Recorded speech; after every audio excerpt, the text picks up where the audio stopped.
Hey Russell, Hey, Mike, how are you? good. Can you hear me okay? I can. I can see you. I can hear you. I'm gonna turn up the volume here. If you guys hear some trains going by, we're at the at our studio down in Deep Ellum. If you guys aren't familiar with Dallas, we are in a really cool. Actually, Russell is right around the corner. His loft is right around the corner. But Deep Ellum is a great little area in Dallas. We love it down here. It's just, I guess, east of downtown. Um, but yeah, thank you guys for jumping on. Looks like we've got 20, 20 or more that are joining us live. So thanks for coming on. I think this will be fun. This is the first one of these that we've done. Um, and so we wanted to talk to our friend Russell. Russell is a stylist. He is a collector. He is a design aficionado. He, like I said in his bio, he's kind of the curator and brings together all things beautiful. And so, yeah, we wanted to kind of get a perspective from him. Um, and what all that he does and some tips and just learn about some different projects that we've done together and some of his other ones. So I've got kind of a little slideshow that we can go through. First thing I kind of wanted to talk about was what you do as a stylist. That's just kind of one part of your of what you do Right. for not only interior designers and architects, but for kind of personal clients. But Right. what is it? What is a stylist? Well, for a stylist, basically, I do everything that sits on a tabletop, provide everything that sits on a tabletop unless it's plugged in. So, books, objects. I can work on floral. I sometimes work with florists on jobs. And I do so both through interior designers on projects for their clients, but I also work for interior designers and architects when we're doing photo shoots that aren't necessarily for the client. I also keep an inventory of books and design collectibles and ceramics and pottery and artwork that I sell direct to clients, both through my website and through Sotheby's Home. I have a loft showroom, like you said, and I take appointments to tour it and shop. So that's it. Yeah. So the first time that we met Russell, we brought him in to do styling for our Taula House project, and I know that you guys, if you followed us for the past few years, you've been able to follow along the journey of this project. And we brought in Russell to really kind of capture the the final touches on the photo shoot and bring in his eye to, as you can see, that the image that I just posted, that is the backside of the house, and one of my favorite areas of the house is this library that Russell came in and styled. He had a complete blank slate. We took everything out. We wanted to read more like a boutique. The scale of this house is enormous, and so to tackle this room in particular, yeah, was kind of a feat. Talk through about the process of what you went through in this space, Russell. Ryan, just to give them an idea, how high are the ceilings then? They're Michael? 12 and a half feet. Right. So the shelves go from, a couple of feet off the ground to 12 feet in the air. And so they're actually, what are they, like 33, 3 feet wide, do you Um, think? they're 5 feet wide. Each one of 5 feet. those modules is 5 feet. Yeah. Okay, so they're big is basically what I'm trying to say. And so they actually swallowed up a lot of books and objects. It's a beautiful bookcase and a beautiful room. And it's just typical of the kind of work that I do in shelving units. I hate to call them, I mean, it is a library, but it's not a traditional library in the sense that it's as much about display of objects and books as it is about, you know, books that you read, you know, kind of more conventionally sized books. And I brought in what is typical of my inventory. It's a mix of traditional items that are still usually pretty graphic, along with contemporary pieces, like we're looking at like the little Cause figure in the acrylic box. Some small pieces of artwork. I saw a couple of Mapplethorpe plates in there. So basically just a range of things sort of from, you know, I collect basically sort of from the 50s through contemporary objects. Here you see we've gone upstairs, and that's that nifty sliding bookcase. What was that, Michael? Tell them about that. Yeah, the bookcase that you see on the left-hand side, that accesses our secret room of the house, and it's really just a media room. But that bookshelf pockets into the wall right there. And so, yeah, Russell, here's a couple of images of how you styled that. Right. And again, I mean, books are kind of always the basis. We'll talk about this later in the talk, but books are kind of always my starting point. Here you can see I used, those are all Royal Copenhagen faience ware from like 1969 to 1974. And although they're all different, I used all the same sort of that type of pottery in this unit. Yeah, so one thing that always drew me to your work, and ultimately why we had you come into Taula House to style, I think it's unique. I think you style a range of projects, right? So from modern to contemporary to traditional. Exactly. What we wanted to do, which was consistent with our design theme at Taula House, was it's this modern architectural statement, right? But the whole play is texture and warmth and the palette, not a museum white box. And so your styling really brought in just a super eclectic vibe, a collected vibe. I like that word. Anytime you see some of Russell's work, it's always it feels like it was gathered over time, and that's really what draws me to a lot of the things that you do currently and what you did at Taula House. Which is why hanging on to the inventory is sometimes kind of a pain in the ass, but it actually literally allows me to collect things over time, you know, and sort of bank product for these jobs. So absolutely. And here was that, what were those made of again, Mike? That's just some blackened steel built-in shelves. But obviously a really contemporary setting, and against those really kind of fantastic purple chairs that we put that rainbow throw on. And I just used all white pottery, which is not exactly a new thing, but I love the sort of mid-century neoclassical pieces that are mixed in there, because I think they're kind of a nice foil for the hard edge contemporary lines that you're seeing there. So this is one of my favorite images of our shoot, and it's really minimalist, right? I think you brought in 4 or 5 objects here.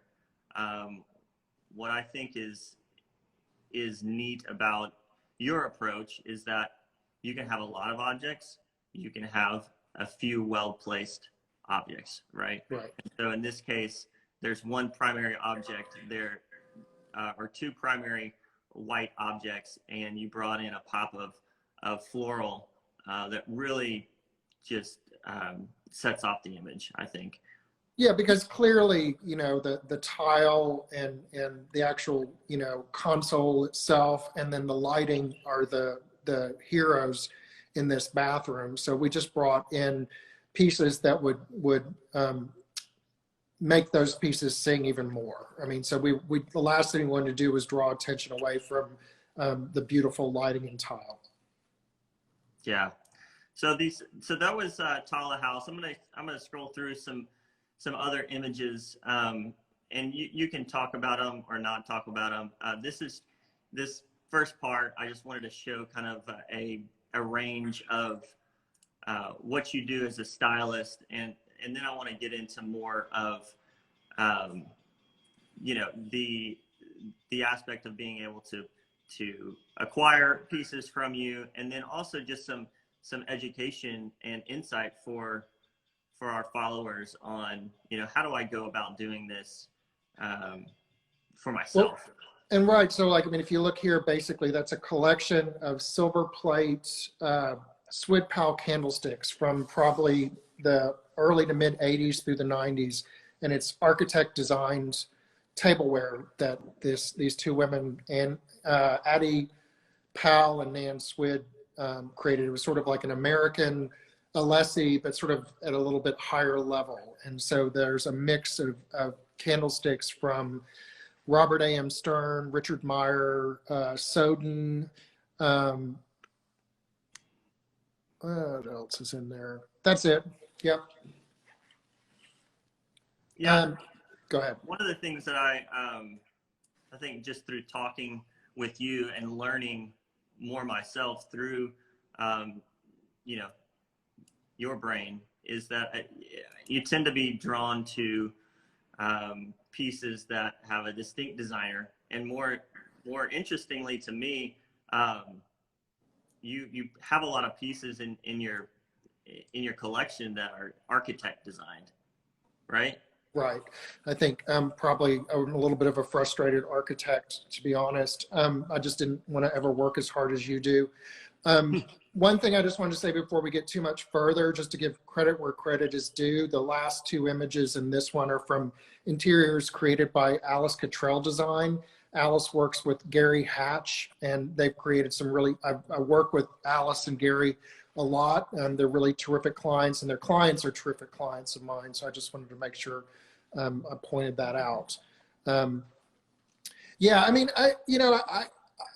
the stuff that I sell and style with is decorative, but I want it to be more than decorative. I like the stories behind of the objects, and given the choice between something that's just nice looking and something that's nice looking with some kind of a architect or designer or maker attached to it that makes it significant, or somehow reflects the designer's or the architect's larger body of work. That's what I find really interesting. You know, bringing these sort of, you know, I was referring to those Robert A.M. Stern candlesticks, which we couldn't see but up close, but they're these little muscular little columns, and they look like his bigger body of sort of muscular American architecture, but they're for a tabletop.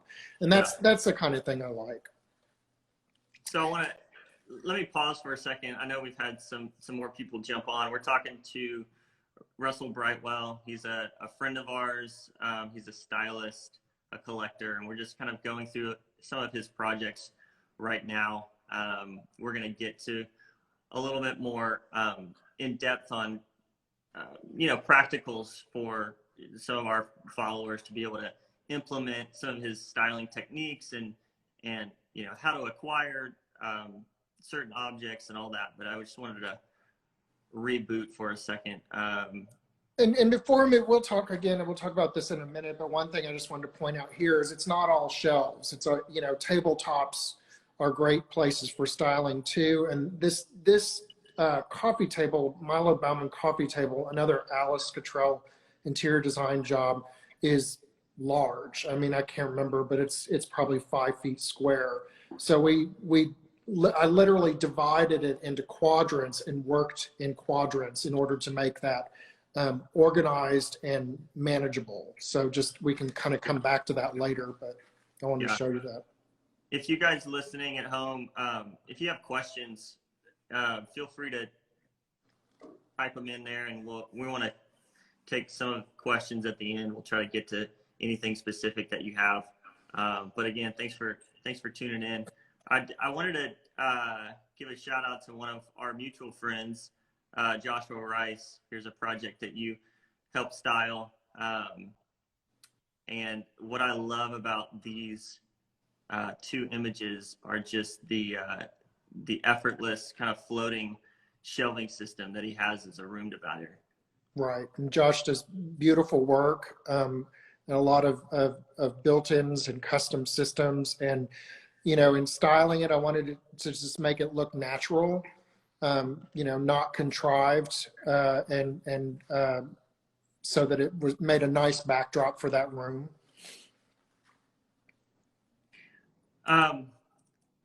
This next group of images, and we have several, this is from your personal loft showroom. This is, I assume, yep, it's where you are today.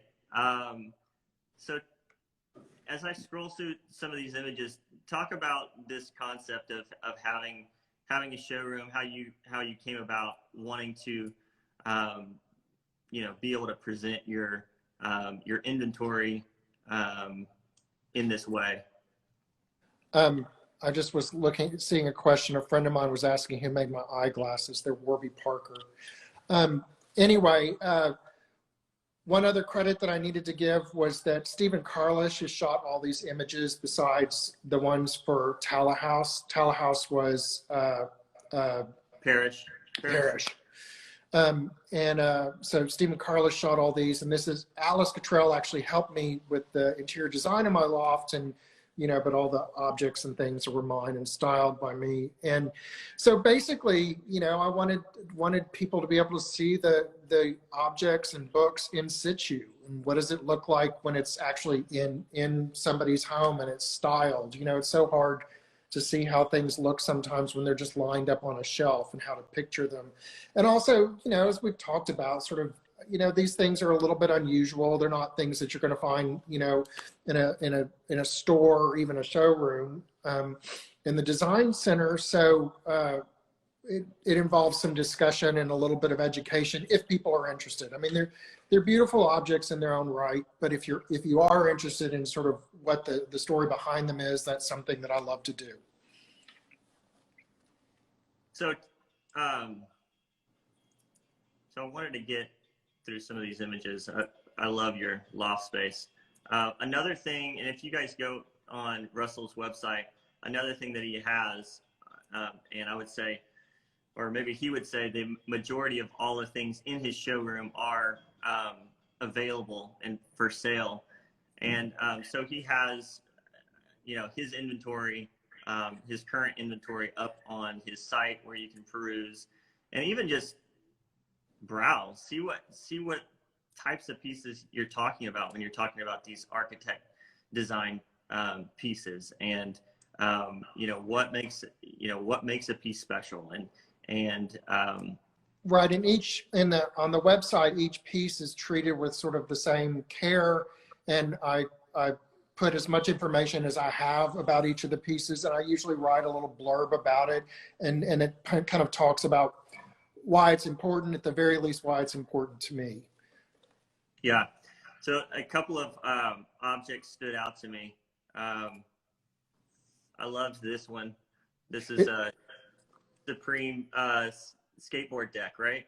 Right. I don't, for somewhere in my world, you know, the design world overlapped the skate world. Supreme is sort of part of that. The idea of drops, you know, designers like Virgil Abloh who are working across a bunch of different categories.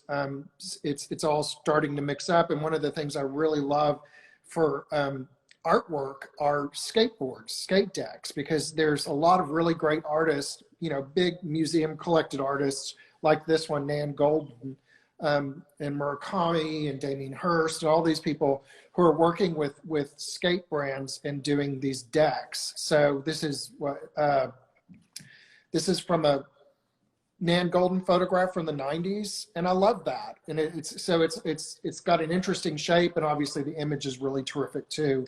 I've got a little pile of skateboards that I keep on hand just for this reason, and they're affordable comparatively.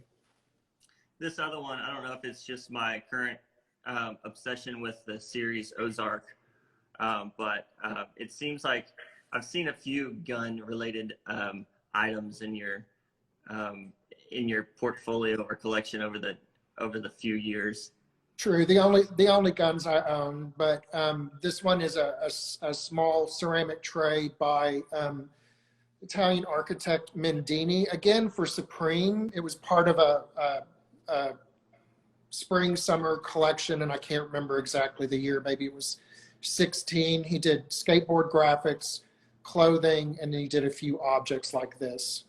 So again, it wasn't done in a limited edition, but because it was a Supreme drop, it was done, once, and it's not available again. Yeah. So to piggyback off that, I think I'd like to talk a little bit about kind of switching to, value that we can offer the guys tuning in right now, our followers. And it's this idea of, where would I start with a collection? It seems like, if you had all the money in the world, you could have quite a nice collection. But what fascinates me, just in talking with you and being educated by you, is that a lot of these pieces are not valuable, when they're first released. And valuable, I mean expensive. They're not expensive when they're first released, but they increase in value. And one example of that, and you taught me this in our styling session at Taula House, is this example right here. This is an IKEA vase, correct? Correct. Go on. And what interested me when I found out it was an IKEA piece, I was like, what? Russell bringing an IKEA piece into this house? What is that? So it really intrigued me. So I had to ask you about the story and talk a little bit about this piece, what might make a piece valuable. Because I know in my house, I have IKEA stuff. I have stuff from a number of, kind of mainstream retail stores, West Elm, or, how do things in that realm transition to, being of value or being a part of a collection right. that you're showing here? Well, this vase is one of 4 by Hella Jongerius, who is presumably a Dutch designer. If I misquote, please somebody tell me if I have. From, I think, 2005. And she's a really thoughtful, I think you would say, esoteric designer of furniture and objects and textiles. The name of her firm is Jongerius Lab. And I think that's indicative of sort of her approach to design. IKEA is a huge company, so they can afford to commission these sorts of works. And it was really about Jongerius exploring sort of the different, each vase is the same shape, but they're made using different techniques. And if you go to my website and search Jongerius, you'll see all 4 vases at once, and they represent the USSR, Asia, Europe, and Africa. And they're all each made of different materials. And so, I mean, they were, obviously a reasonable price when they came out. I don't know what they were, somewhere probably under $50, certainly under $75 each. And, but they've become collectible over time. I mean, Jongerius doesn't really do that many objects, and they tend to be actually a lot more expensive than these, even at the higher prices that I charge for them than the IKEA pricing. And at this scale, they're spectacular because they're about 13 inches square, which is a large vase. I think one of the things that I always look for is is to see what's going on in the design press.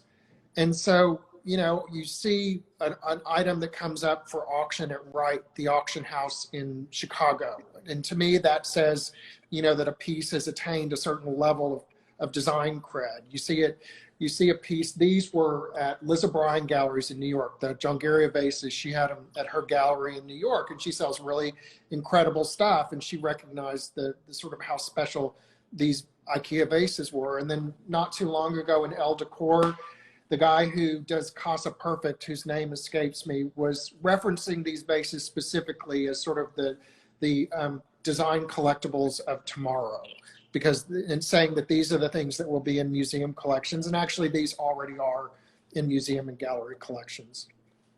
So give us an idea on, some practical tips. Say we have, an audience and they're thinking about their personal collection currently. How do you determine, what pieces are valuable, or how do you go about, is it an education process that really is the foundation of all these things?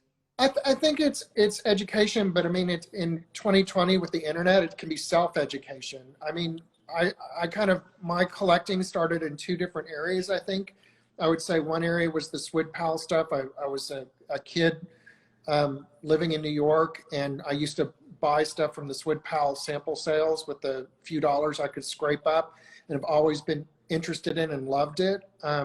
So I've collected it ever since then. And then another area, I was living in the UK in the mid 90s, and I had friends who collected the Royal Copenhagen pottery, and among a few other pottery sources. And sort of, it's the stuff, it just expands out, whether it's through the sort of the tree branch of like, oh, things designed by architects, or pottery and ceramics from Europe in the 1950s through 80s. And so it's really kind of like a rabbit hole of collecting. And the good news is all this stuff really, so much information exists. There are also some great dealers that I work with. Bill Hamill in New York, who is really an expert on the Swid Pal pieces, as well as a couple of other areas. There's a place in Kansas City called Retro Inferno, who I work with, and these guys are like, sort of museum level experts. I know just enough to be dangerous.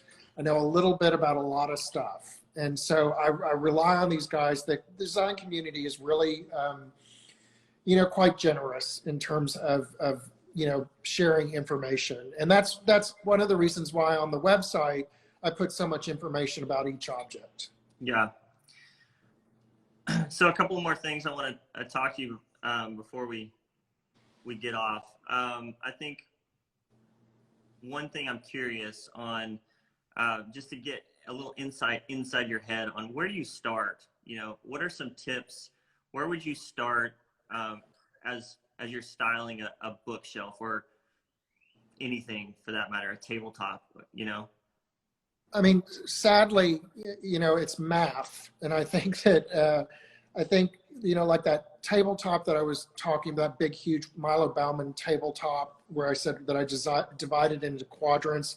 It's the same thing with your library at Taula House, where, I basically just created a series of columns. It's almost like laying out a page when it's on the wall, like a bookcase.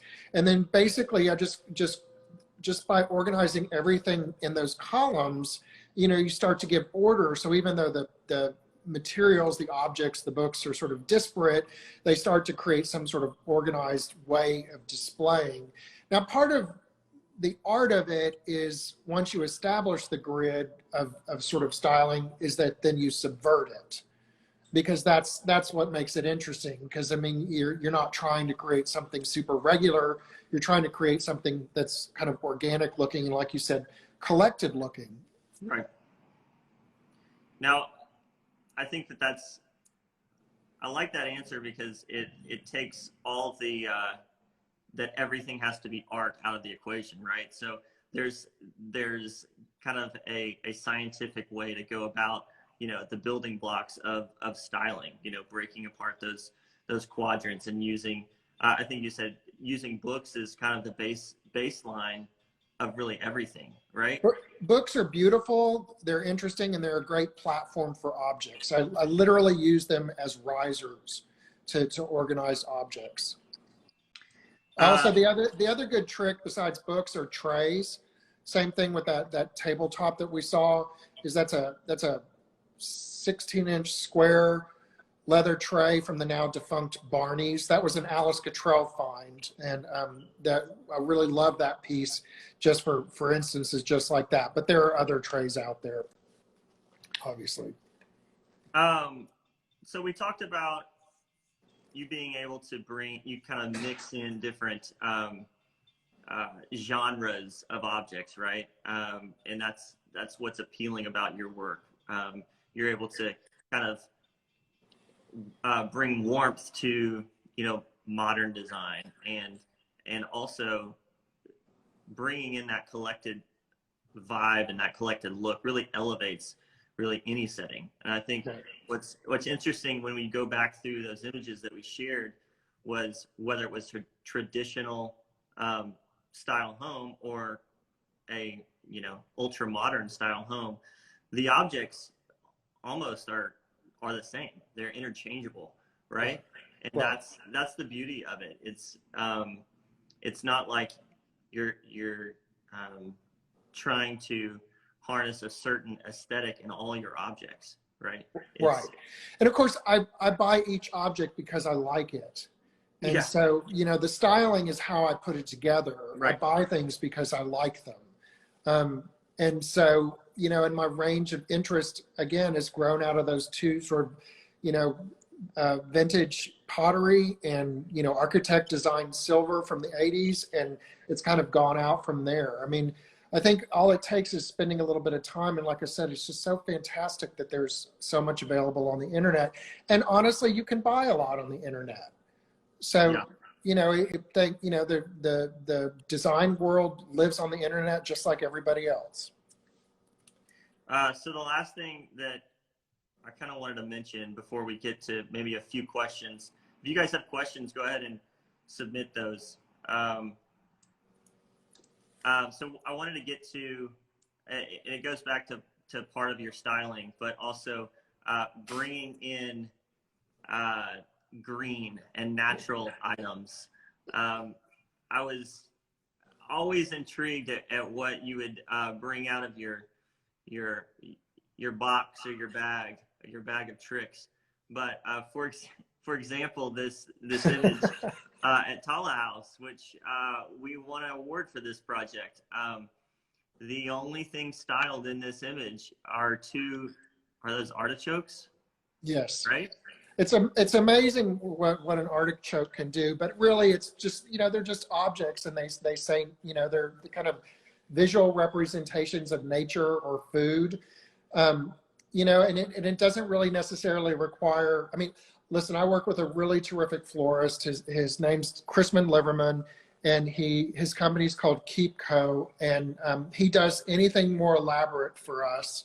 But when we're doing sort of the simpler stuff, just greenery in an interesting container just brings, it literally brings the outside in. You can see the contrast here is just terrific. I mean, there's something about having something organic in a room that really elevates everything. And it's really simple stuff. Tulips, and this, of course, that bud vase is gorgeous. That's Robert Isabel designed Swid Powell from like the 1990s. A spectacular little bud vase, but with a simple tulip. Yeah, what are some of the other odd things that you brought? I think you had some almond branches.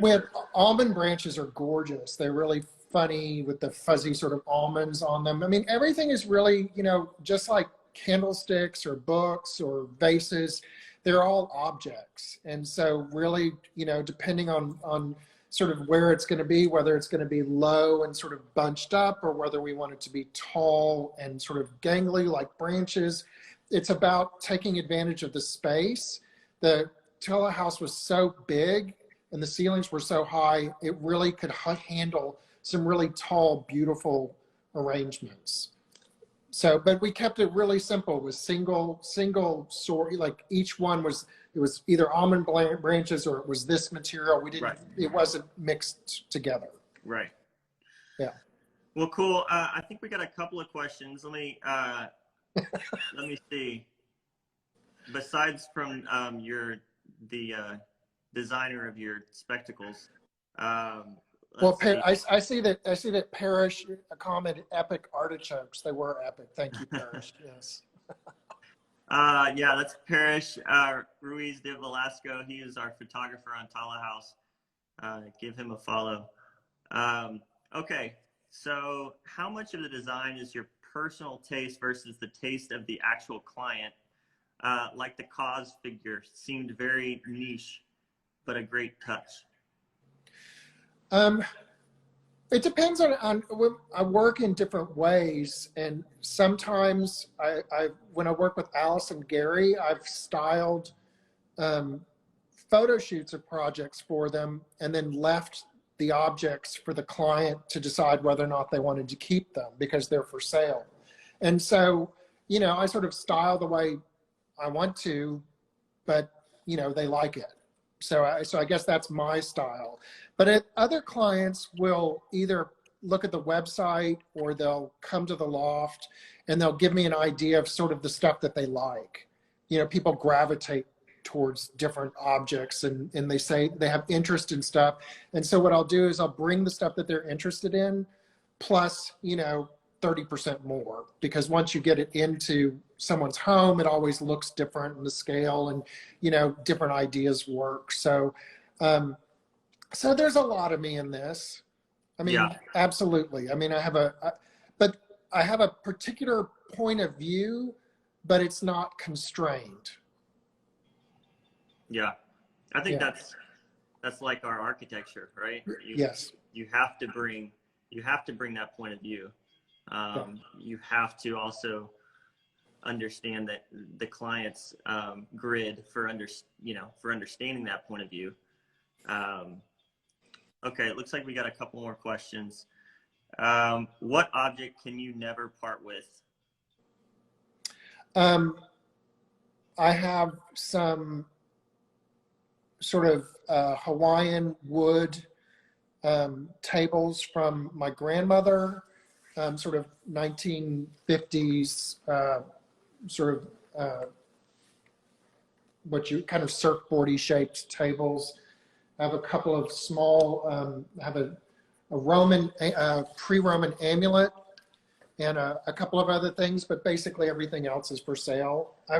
It's really hard to let some things go, kind of heartbreaking to be honest, but there is always more stuff. Right. So it's been really fun. It's a shop. This is a shopper's dream job, a collector's dream job, because I get to, you know, bring more and more of this stuff in. I like this question that's up on the screen right now. Are fiddle leaf fig trees here to stay? Already tired of jungle. Too many houseplants interiors. Yeah, the house plant thing is kind of a particular look. I don't know. I mean, honestly, I think there's room for places that are jungle-like and places that are more tailored. I tend to do simpler things, but we also work a lot now with succulents because they're lasting. So creating green objects that are lasting so that it's, you know, people can get a little bit cowed or a little afraid of the idea of having fresh flowers replaced, you know, weekly. But with the succulent arrangements, you can get some really fantastic effects and they'll last for 3 months. I like this one from Ross. Hey, Ross. How is styling in an outdoor space different than styling indoor spaces? Ross is a landscape architect. He works with Aquaterra, who we do work with as well. Right. And, you know, I mean, except for durability, no difference. I mean, in the same way that you know, now the outdoor space at the house had a full kitchen in it, didn't it? Right. And was that a pizza oven or something? Yeah. Right. So, and then a full set of furniture. And, you know, now that they're making furniture so indoor, outdoor with the amazing fabrics and things that the companies are using. I mean, you can have an outdoor setting that looks like a living room, you know, with upholstered furniture. And so, you know, again, it's just, it has to be just practical. That's all. Yeah. All right. Well, we were trying to stay under 45 minutes. I will plug the rest of the series. Thank you guys at home for jumping on and being with us on the first Instagram Live. We will be doing this every Thursday for the next several weeks. Next week, we're going to talk about windows and doors. I'll also sprinkle in a couple of other solo live videos. I've got some ideas. So stay tuned for those. Thanks so much, Russell, for jumping on. Thanks, Michael. How can they find you? My website is russellbrightwell.com, and it has all my contact information in the contact area. And you can text, email, send me a message on the website. But all the actual contact information is there, so you don't have to use that contact form. Awesome. Again, thanks so much. This is a little bit a different approach to, you know, not just talking about what we do. We're trying to, talk to our friends and other colleagues that we work with to give our followers a little bit more of a perspective on who we work with on a day-to-day basis and what other types of facets are happening along the way. So thanks, you guys. We'll see you next week. Have a good day. Bye, guys.